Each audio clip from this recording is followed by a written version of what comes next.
Welcome back. You're watching Beyond World is One with me, Raisha Saigal, and we are now cutting live to Bhopal, where Madhya Pradesh Chief Minister Mohan Yadav is now addressing the Global Investors Summit 2025. तो वास्तव में ये एक अलग प्रकार का हमारे लिए उत्साह और उमंग का वातावरण बना। इसी क्रम में हमने इस रीजनल इंडस्ट्री कॉन्क्लेव को और सफल बनाने के लिए देश के अन्य राज्यों में, खासकर मुंबई, कोयंबटूर, बेंगलोर, कोलकाता, पुणे, दिल्ली में इन्वेस्ट इन एमपी के अलग अलग प्रकार के रोड शो का आयोजन किए। न केवल देश में बल्कि देश के बाहर भी अंतर्राष्ट्रीय स्तर पर यूके, जर्मनी और जापान में भी मध्य प्रदेश की विकास गाथा को प्रस्तुत करते हुए आपके नेतृत्व में भारत के बढ़ते कदम से विश्व के लोगों को अवगत कराने का प्रयास किया, जिसका हमको प्रतिसाद बहुत अच्छे प्रकार से मिला है। इस यात्रा में मध्य प्रदेश सरकार देश विदेश के उद्योगपतियों से लगातार सतत संवाद करते हुए उनकी आवश्यकताओं एवं भविष्य की चुनौतियों को हमने समझने का प्रयास किया और निवेश को प्रोत्साहित करने के लिए एक रोडमैप तैयार किया। इसी परिप्रेक्ष्य में हम अपनी निवेश नीतियों और निवेश फ्रेंडली इकोसिस्टम पर लगातार कार्य कर रहे हैं, जिसके आधार पर निवेश प्रोत्साहन के लिए 18 नई नीतियां लेकर हम आए हैं, जिसका लोकार्पण आज माननीय प्रधानमंत्री जी के माध्यम से मध्य प्रदेश में पहली बार होने जा रहा है। इन नीतियों से हमारा प्रयास उद्योग जगत की आवश्यकताओं को प्रदेश के विकास के मार्ग से जोड़कर बढ़ना है। हमने कई नए क्षेत्रों को भी ध्यान में रखते हुए सरल, निवेश अनुकूल और प्रासंगिक नीतियों का निर्माण किया है। नीतियों का प्रभावी क्रियान्वयन, सरलीकृत व्यापार एवं बाधारहित व्यवसाय हमारी उच्च प्राथमिकता है।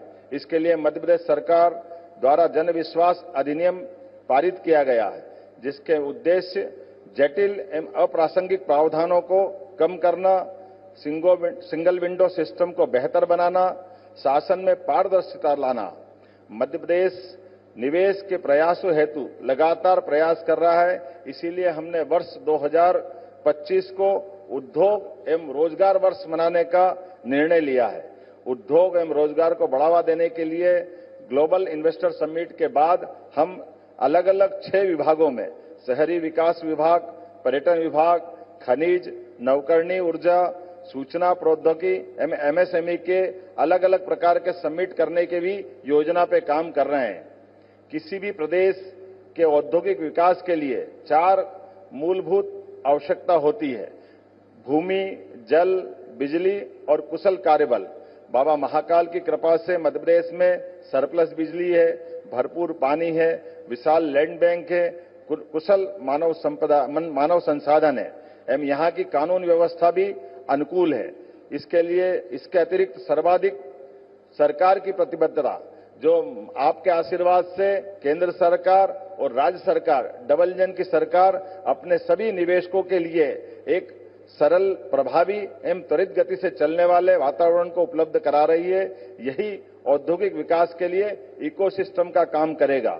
सकल घरेलू उत्पाद जीएसडीपी में मध्य प्रदेश बड़े राज्यों की श्रेणी में सर्वाधिक तेज गति से बढ़ने वाले राज्य में अपने प्रमुख स्थान पर है। मध्य प्रदेश में भाजपा की सरकार ने अधोसंरचना के विकास के अभूतपूर्व उपलब्धियां हासिल की है।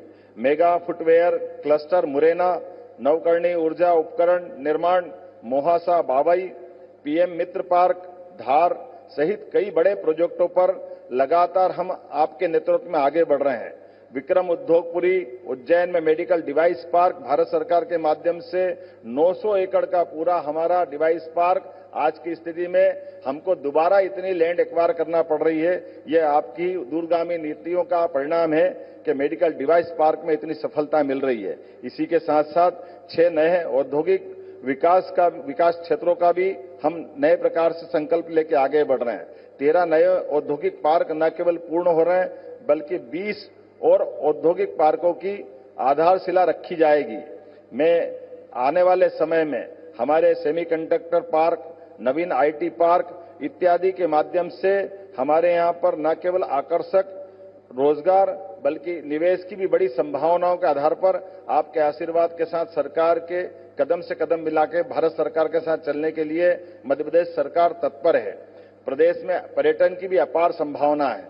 यहां बाबा महाकालेश्वर, ओंकारेश्वर न केवल ज्योतिर्लिंग धार्मिक पर्यटन को बढ़ावा दे रहे हैं, बल्कि इससे जुड़े हुए ओरछा, दतिया, भोजपुर, भीमबेटका सहित ही हमारा वन्य जीव का भी इकोसिस्टम लगातार लोगों को पर्यटन में आकर्षित कर रहा है। पर्यटन की जब हम बात कर रहे हैं तो न केवल फॉरेस्ट बल्कि मेडिकल टूरिज्म में भी हमारी हेल्थ पॉलिसी के माध्यम से हम एक नई छलांग लगाने के लिए तैयार है, जिसके लिए हम अपनी सरकार के माध्यम से ये ध्येय वाक्य अतिथि देवो भव की इस भाव को चरितार्थ करेंगे। मुझे इस बात की प्रसन्नता है जब आप यहां विराजमान हैं तो न केवल हमारा विश्वास आत्मविश्वास को मजबूत कर रहा है, बल्कि आने वाले समय में जैसा कि हम सबका संकल्प है, बड़े से बड़ा और छोटे से छोटा निवेशक भी हमारे लिए अतिथि है। सभी के लिए मध्य प्रदेश में अनंत संभावना है।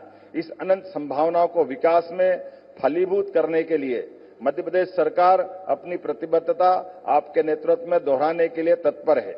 माननीय प्रधानमंत्री जी के ऐतिहासिक नेतृत्व में मध्य प्रदेश सहित पूरा देश आर्थिक प्रगति के नए युग में प्रवेश कर रहा है।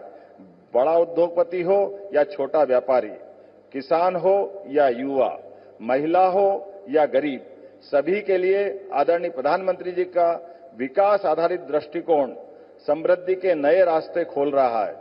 मध्य प्रदेश सरकार ने गरीब, युवा, अन्नदाता एवं महिलाओं को केंद्र में रखते हुए 4 मिशन आरंभ किए हैं।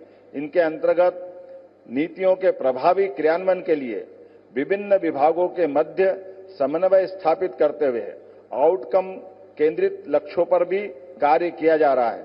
आदरणीय प्रधानमंत्री जी के मध्य प्रदेश के विकास को आशीर्वाद के आधार पर अग्रसर करते हुए मुझे इस बात की प्रसन्नता है, एक तरफ जब नर्मदा से हम मालवा, निमाड़ और इत्यादि क्षेत्र को सरसब्ज कर रहे हैं, वहीं यशस्वी प्रधानमंत्री ने विश्व के पहले नदी जोड़ो अभियान केन बेतवा लिंक परियोजना और पार्वती कालेसिन चंबल लिंक योजना के माध्यम से मध्य प्रदेश और पास के राज्यों को अलग से आशीर्वाद देकर के एक नई दिशा दिखाई है, जिसमें मध्य प्रदेश में 41 लाख आबादी को पेयजल की सुविधा मिलेगी, 9 लाख हेक्टेयर से ज्यादा क्षेत्र सिंचाई की उपलब्धता हासिल करेगा।